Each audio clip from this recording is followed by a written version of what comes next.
بالله من الشيطان الرجيم.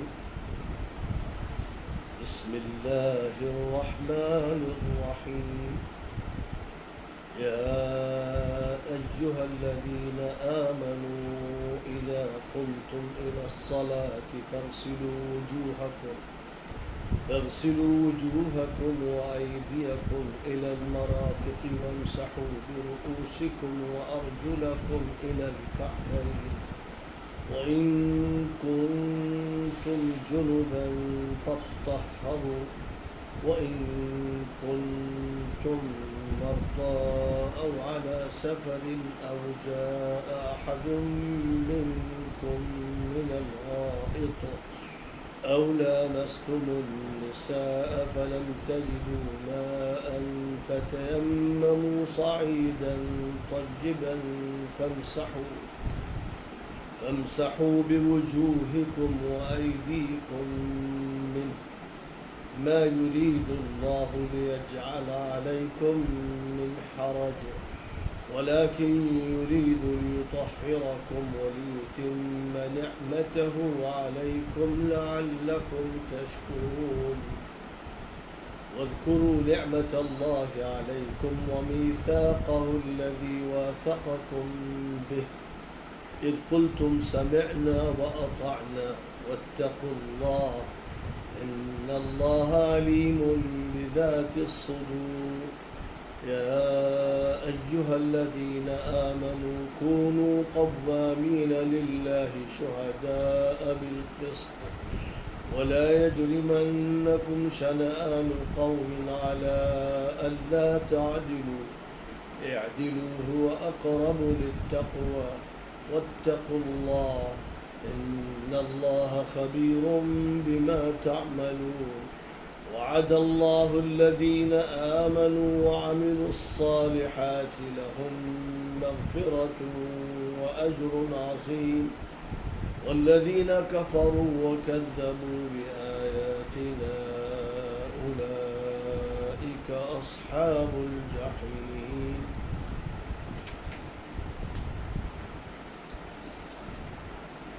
وضو، غسل اور تیمم کا حکم۔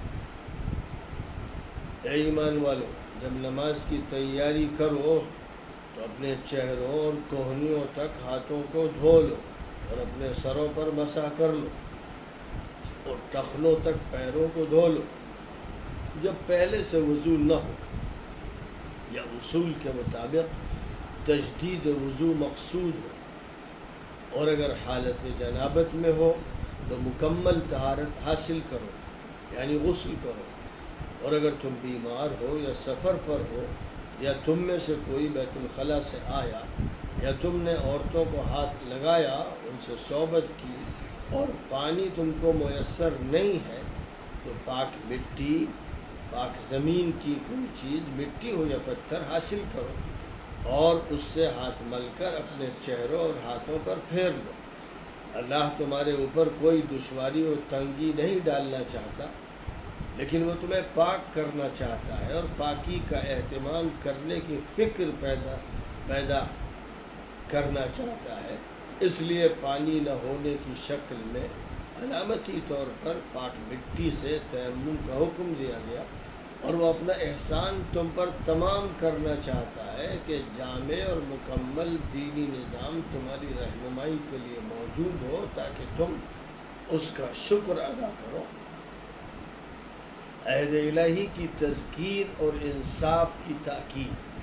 اللہ تعالی نے تم پر جو انعامات فرمائے ہیں انہیں یاد رکھو اور اس عہد کو یاد رکھو جو اس نے تم سے لیا ہے جب تم نے سننے اور اطاعت کرنے کا اقرار کیا تھا، اور اللہ کا پورا لحاظ رکھو، بے شک اللہ کے علم میں ہے جو سینوں اور دلوں کے اندر چھپا ہوتا ہے۔ اے ایمان والو، اللہ کی خاطر حق پر قائم رہو، حق و انصاف کی گواہی دو، اور کسی قوم کی دشمنی تمہیں عدل و انصاف سے نہ روک دے۔ انصاف کرو، تقوی کے قریب یہی انصاف پروری ہے، اور اللہ سے ڈرتے رہو، اس کا لحاظ کرتے رہو، بے شک اللہ تمہارے تمام اعمال سے خوب باخبر ہے۔ اللہ نے ایمان والوں اور نیک کام کرنے والوں سے وعدہ فرمایا ہے کہ ان کو مغفرت اور اجر عظیم سے نوازا جائے گا، اور جو کافر ہیں جنہوں نے ہماری آیتوں کو جھٹلایا وہ دوزخی ہیں۔ سورۃ المائدہ کی آیت نمبر 6 سے آیت نمبر 10 تک چند آیات کی تلاوت کی گئی اور ان کا ترجمہ پیش کیا گیا۔ ان آیات میں جو پہلی آیت ہے اس میں وضو اور تیمم کے حکم کا تذکرہ ہے اور ان کی مقصدیت کو بیان کیا گیا ہے۔ اسی سے ملتی جلتی ایک آیت کریمہ آیت نمبر 43 سورۃ النساء میں گزر چکی ہے، لیکن اس کا پس منظر دوسرا ہے، جس میں یہ بات ارشاد فرمائی گئی تھی کہ یا ایھا الذین آمنوا لا تقربوا الصلاة وانتم سکارى حتی تعلموا ما تقولون۔ ایمان والو، اس حالت میں نماز کے قریب بھی مت جاؤ جو نشے کی حالت ہے۔ یہ اس وقت کی بات ہے جب شراب کی حرمت کا قطعی طور پر اعلان نہیں ہوا تھا، لیکن شراب کی ممانعت کی تمہید ہو رہی تھی، مرحلے وار اس کی قطعی ممانعت کی طرف لے جایا جا رہا تھا۔ تو وہاں یہ بات فرمائی گئی تھی کہ اس حالت میں نماز مت پڑھو جو نشے کی حالت ہے، جب تک نشہ اتر نہ جائے اس وقت تک نماز میں داخل نہ ہو، کہ کہیں ایسا نہ ہو کہ نشے کی حالت میں نماز میں کچھ کا کچھ پڑھو اور کچھ کا کچھ عمل کرو، قرآن میں غلطیاں کرو، رکوع کی جگہ سجدہ کر بیٹھو، سجدے کی جگہ رکوع کر بیٹھو۔ اس لیے نشہ اتر جائے اور اپنے پورے ہوش کے ساتھ نماز ادا کرو، یہ بات فرمائی گئی تھی۔ اور اسی کے ساتھ ساتھ طہارت کے حکم کا ذکر تھا، اور خاص طور پر تیمم کا تذکرہ تھا کہ ضرورت وضو کی ہو یا غسل کی ہو اور پانی مہیا نہ ہو، یا کوئی شخص بیمار ہو، پانی استعمال کرنے کی اس کے لیے طبی طور پر ممانعت ہو، تو اس کو یہ حکم دیا گیا تھا کہ وہ تیمم کر لے۔ اور تیمم چاہے وضو کے قائم مقام ہو چاہے غسل کے قائم مقام ہو، اس میں فرق نہیں ہوتا۔ یہ نہیں ہوتا کہ غسل کا جو قائم مقام تیمم ہو اس میں زمین پر لوٹ پوٹ مچائی جائے اور یا پورے بدن پر مٹی لگائی جائے۔ جیسے وضو کے بارے میں فرمایا گیا کہ بس پاک مٹی پر ہاتھ مارو، یا زمین کی جنس کی جو چیز ہو، پتھر ہی کیوں نہ ہو، اس پر ہاتھ مار کر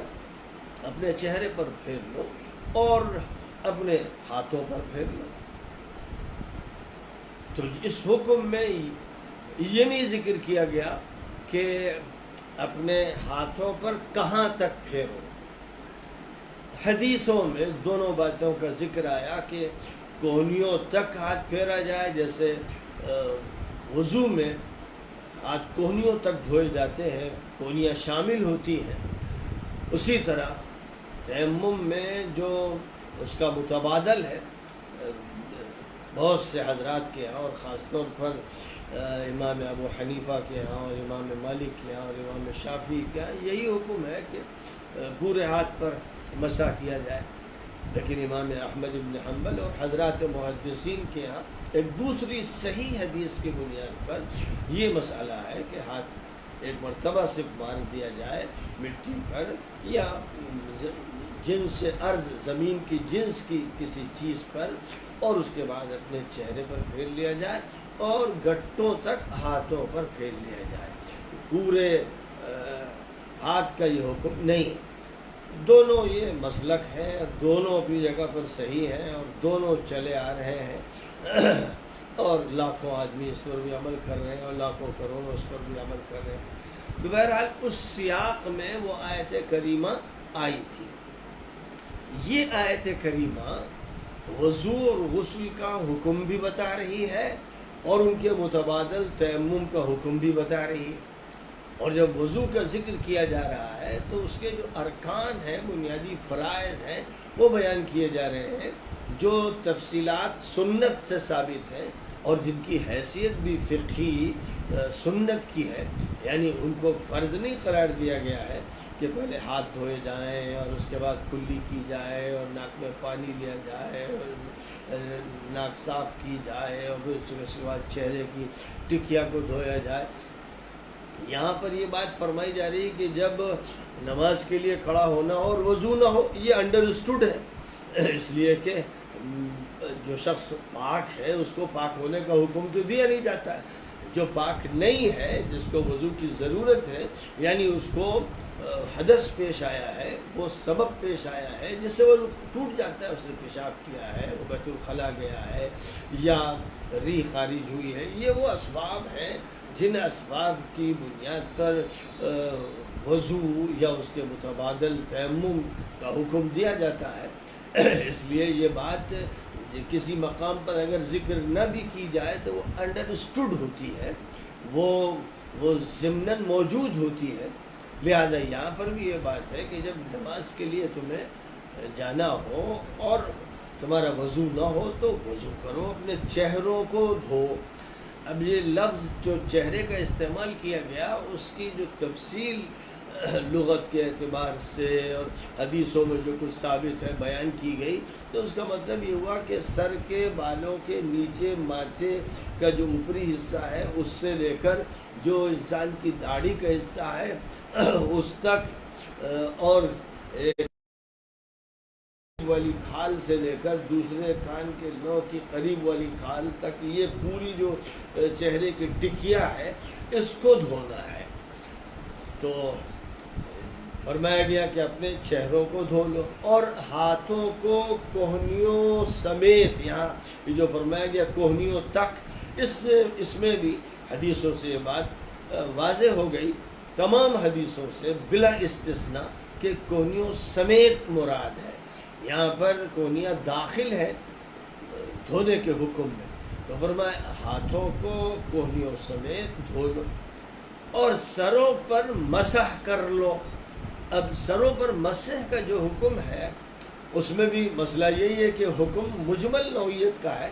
قرآن پاک میں جو ہدایات دی جاتی ہیں، جو دفعات بیان کی جاتی ہیں، جو قانون ذکر کیا جاتا ہے، وہ اپنی پوری تفصیلات کے ساتھ نہیں بیان کیا جاتا۔ نبی صلی اللہ علیہ وسلم پر یہ قرآن اتارا گیا اور اللہ تعالیٰ نے آپ سے یہ بات ارشاد فرما دی کہ وَأَنزَلْنَا إِلَيْكَ الذِّكْرَ لِتُبَيِّنَ لِلنَّاسِ مَا نُزِّلَ إِلَيْهِمْ، آپ پر ہم نے یہ نصیحت نامہ اتارا ہے تاکہ آپ لوگوں کے سامنے وضاحت کر دیں کہ کیا اتارا گیا۔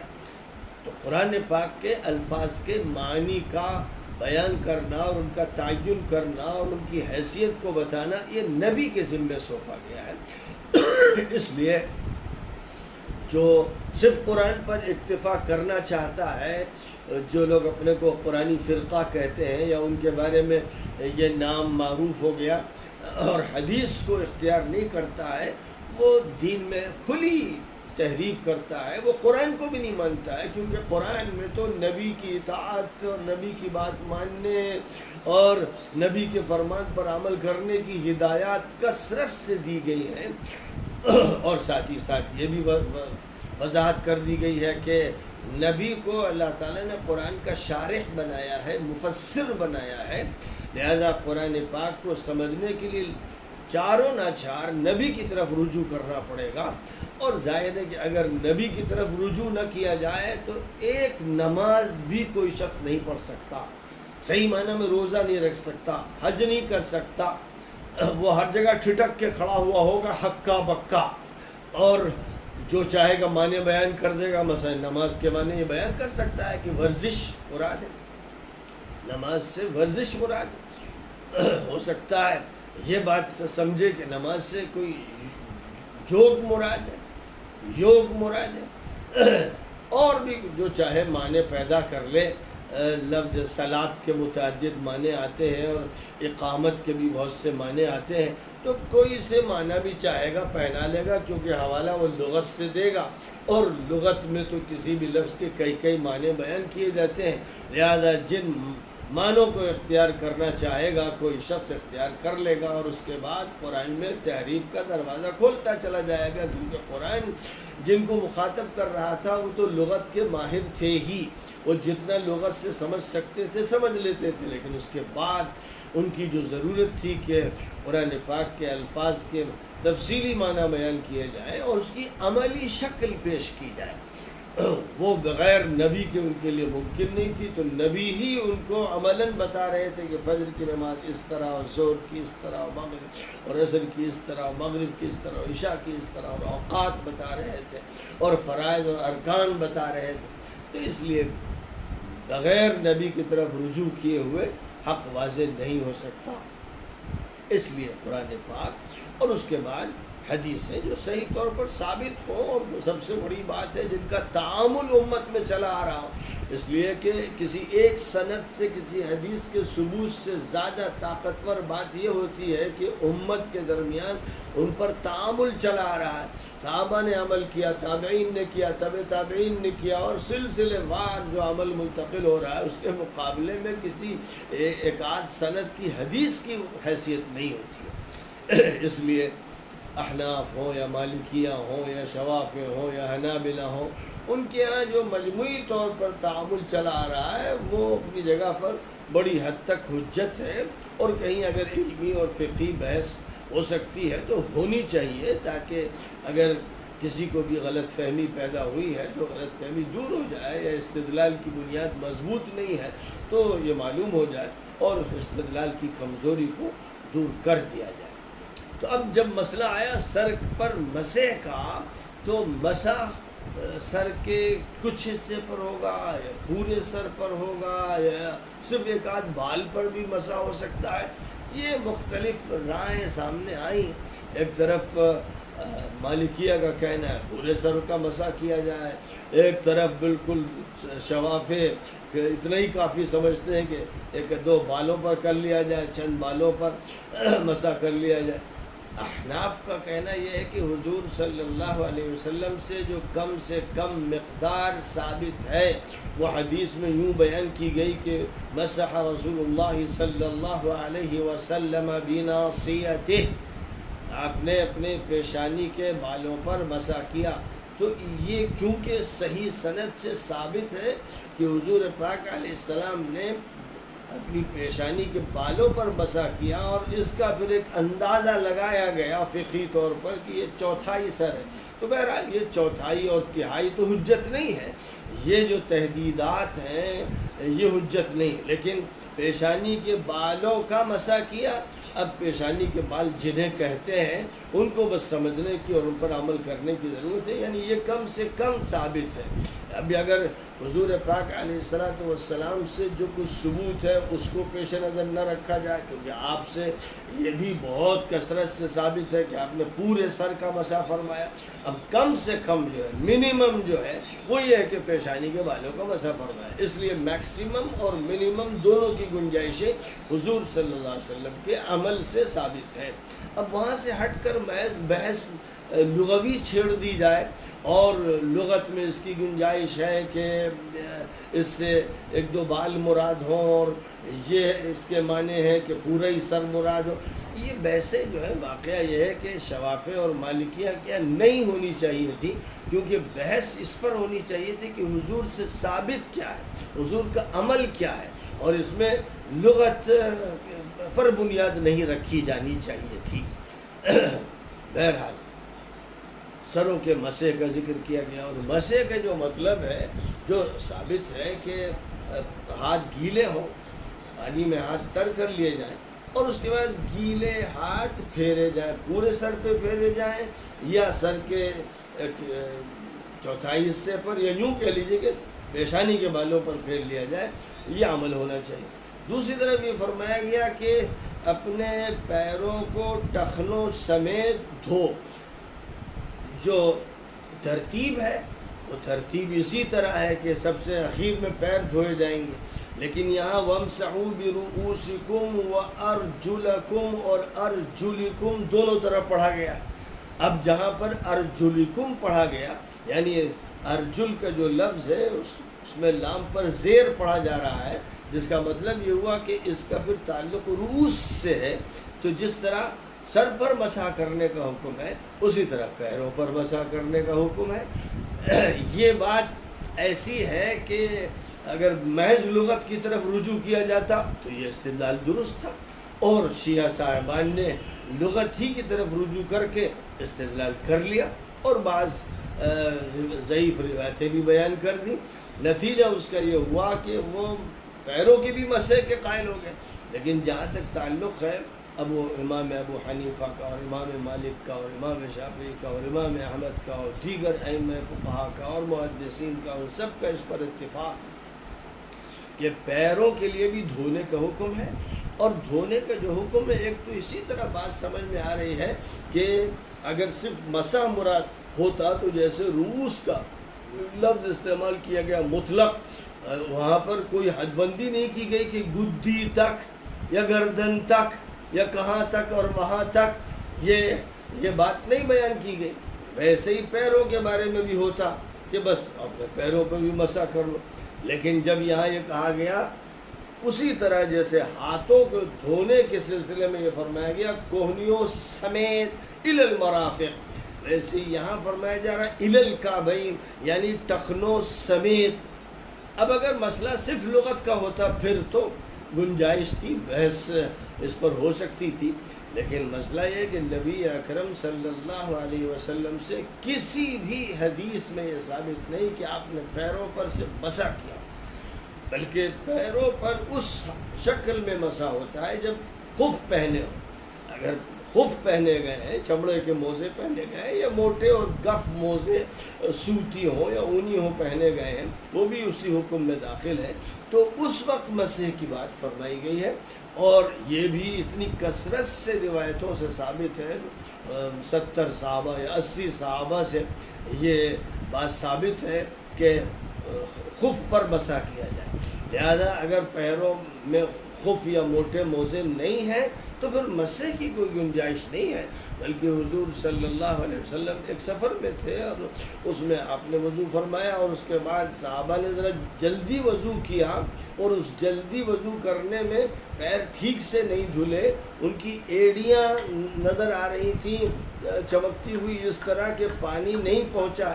نبی صلی اللہ علیہ وسلم نے جب یہ دیکھا تو زور سے بلند آواز سے فرمایا وَيْلٌ لِلْأَعْقَابِ مِنَ النَّارِ أَسْبِغُوا الْوُضُوءَ، فرمایا کہ ان ایڑیوں کی دوزخ سے تباہی ہوگی، وضو مکمل کرو۔ تو اگر صرف مسح مراد ہوتا تب تو ظاہر ہے کہ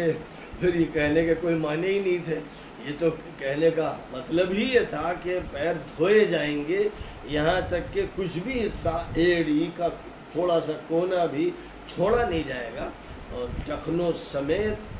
پورے پیر دھوئے جائیں گے۔ اس لیے اس پر اتفاق ہے علماء کا، مفسرین کا، محدثین کا، فقہا کا، کہ اگر خف نہیں پہنے ہیں تو ٹخنوں سمیت پیر دھوئے جائیں گے۔ اس کے بعد یہ فرمایا گیا کہ اگر جنابت کی حالت ہے جس میں غسل فرض ہوتا ہے تو پھر اچھی طرح طہارت حاصل کو۔ اس اچھی طرح طہارت کے لیے جو لفظ استعمال کیا گیا مبالغے کا، تاکید کا، اس کی بھی تشریح پھر نبی صلی اللہ علیہ وسلم سے وضاحت کے ساتھ سامنے آ گئی، اور پھر اتفاق طے ہو گیا کہ غسل کیا جائے گا۔ اس حالت میں غسل کو فرض کیا گیا۔ اب اس کے بعد یہ فرمایا گیا تیمم کے بارے میں کہ اگر تم بیمار ہو کہ پانی کا استعمال نہیں کر سکتے، سفر پہ ہو اور پانی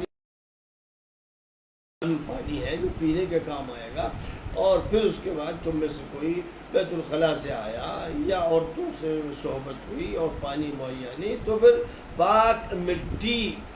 کی طرف توجہ کر کے اس پاک مٹی پر ہاتھ مار کر اپنے چہروں پر اور ہاتھوں پر پھیر لو۔ یہ وہ حکم ہے جو سورۃ النساء میں بھی آیت نمبر 43 میں آ چکا ہے، اور یہاں پر بھی اس حکم کا تذکرہ فرمایا گیا، مزید اس وضاحت کے ساتھ کہ اللہ تعالیٰ جو بھی احکام دیتا ہے ان احکام میں تم پر تنگی نہیں ڈالتا، مشقت نہیں ڈالتا، مصیبت نہیں بناتا، لہذا اس نے یہ سہولت عطا فرمائی کہ پانی ہو تو وضو کرو، غسل کرو، پانی نہ ہو یا تم بیمار ہو، اس بیماری کی وجہ سے پانی استعمال نہیں کر سکتے، جس سے پانی کا استعمال تمہارے لیے مضرت کا سبب بن جائے گا، بیماری بڑھ جائے گی یا بیماری اور زیادہ شدید ہو جائے گی، تو اس وقت یہ اجازت دی گئی، جس سے خود ظاہر ہو گیا کہ شریعت میں آسانی ہے، شریعت مشکل پسند نہیں ہے، شریعت مصیبت نہیں لاتی ہے، شریعت مشقت نہیں ٹھوکتی ہے، مقصد صرف یہ ہے کہ طہارت کا احساس رہے۔ اگر پانی کا استعمال نہیں ہو رہا ہے اور پھر کچھ بھی نہیں ہو رہا ہے، پیشاب کر کے آ گئے، بیت الخلاء چلے گئے اور مرد و زن کے تعلقات قائم ہوئے اور پھر کچھ نہیں، کوئی فرق نہیں پڑ رہا ہے، تو اس سے بے حسی پیدا ہوگی، اور اس طہارت کے بارے میں بے حسی کا نتیجہ یہ ہوگا، چونکہ نماز کا جو مقام ہے اور بڑی نجاست ہے جس میں غسل ضروری ہوتا ہے، تو قرآن کی تلاوت کی جو حیثیت ہے وہ ساری حیثیت اور مقام مجروح ہو جائے گا، اور انسان کے اندر ایک بے حسی کا عمل ہوگا۔ اس لیے اس بے حسی کو توڑنے کی خاطر ایک علامتی طہارت رکھ دی گئی، اور ظاہر ہے کہ یہ مٹی ہے جس سے انسان کا پتلا بنا، یہی مٹی ہے جس میں انسان کو دفن کیا جائے گا، یہی مٹی ہے جس سے انسان برپا کیا جائے گا، تو مٹی کا انسان سے گہرا تعلق ہے، اور پاک مٹی جو ہے اسی کے ماحول میں ہم جیتے ہیں، اس لیے ایک آسان سے آسان ترین جو شکل ممکن تھی وہ بتا دی گئی۔ اب اگر یہاں پر بھی کوئی شرط ایسی لگا دی جاتی کہ ریشم کا ایک ٹکڑا ہو جس کو چھو، اور چھونے کے بعد اپنے چہروں پر ہاتھوں پر پھیرو، یا یہ کہ تمہارے پاس سنگ مرمر کا ایک ٹکڑا ہونا چاہیے، سل ہونی چاہیے، اس سے وضو کرو، تو ظاہر ہے کہ بڑی مشکل ہوتی، بے شمار لوگ یہ عمل نہ کر پاتے، اس لیے بس یہ کہہ دیا گیا کہ مٹی، یا یوں کہہ لیجئے کہ زمین کی جو بھی جنس کی چیز ہے، چاہے وہ مٹی ہو، چاہے وہ پتھر ہو، اور پتھر پر کوئی مٹی جمی ہوئی ہو یا نہ جمی ہوئی ہو، بہرحال زمین کی جنس سے جو بھی چیز ہوگی اس کو استعمال کیا جا سکتا ہے۔ مقصد گرد کا لگنا نہیں ہے، مقصد یہ نہیں ہے کہ اپنے چہرے کو بدنما کر لیا جائے اور ہاتھوں پر مٹی پوت لی جائے، مقصد یہ ہے ہی نہیں، مقصد ایک علامتی طہارت ہے۔ اس علامتی طہارت کے لیے جو آسان سے آسان طریقہ تھا وہ بتا دیا گیا کہ بس مٹی پر ہاتھ لگا کر، اور یوں کہہ لیجیے کہ زمین یا کسی پتھر وغیرہ پر ہاتھ مار کر پھر اپنے چہروں پر پھیر لیا جائے اور ہاتھوں پر پھیر لیا جائے، اور ہاتھوں پر پھیرنے کے بارے میں دونوں مسلک بیان کیے جا چکے کہ کونیوں سمیت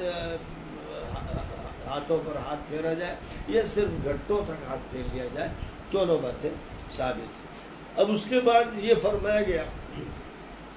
کہ اللہ کے جو تم پر احسانات ہیں، تم جاہل تھے، تم نادان تھے، تمہیں نہ طہارت کا کچھ عطا پتہ تھا، نہ نماز کا ہوش تھا، دین فراموش ہو چکا تھا، حضرت ابراہیم کو تم نے بھلا دیا تھا، حضرت اسماعیل کے ساتھ تمہارا تعلق باقی نہیں رہ گیا تھا، اور بس بت پرستی میں تم مبتلا تھے، بگڑے ہوئے تمہارے حالات تھے۔ کتنا بڑا احسان اللہ نے اس طرح فرمایا کہ ایک نبی تمہارے اندر سے مبعوث فرمایا، اور اس نبی کے ذریعے سے تم کو اخلاق بھی سکھائے، آداب بھی سکھائے، اور عبادات بھی سکھائیں، اور عقائد بھی سکھائے، معاملات بھی سکھائے، تو کتنا بڑا اللہ کا احسان ہے، اور پاکی تم کو سکھائی جس کی حس تمہارے اندر باقی نہیں رہ گئی تھی۔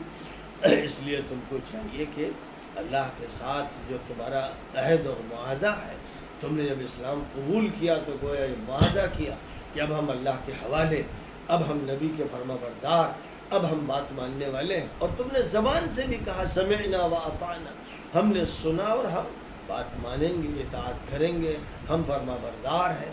ہم نافرمانی کرنے والے نہیں ہیں۔ تو بس اب تم کو تقوی اختیار کرنا چاہیے، اور یہ یقین رکھنا چاہیے کہ اللہ دلوں کے بھیدوں سے واقف ہے۔ نمبر ایک تو یہ بات۔ دوسری بات یاد رکھنا،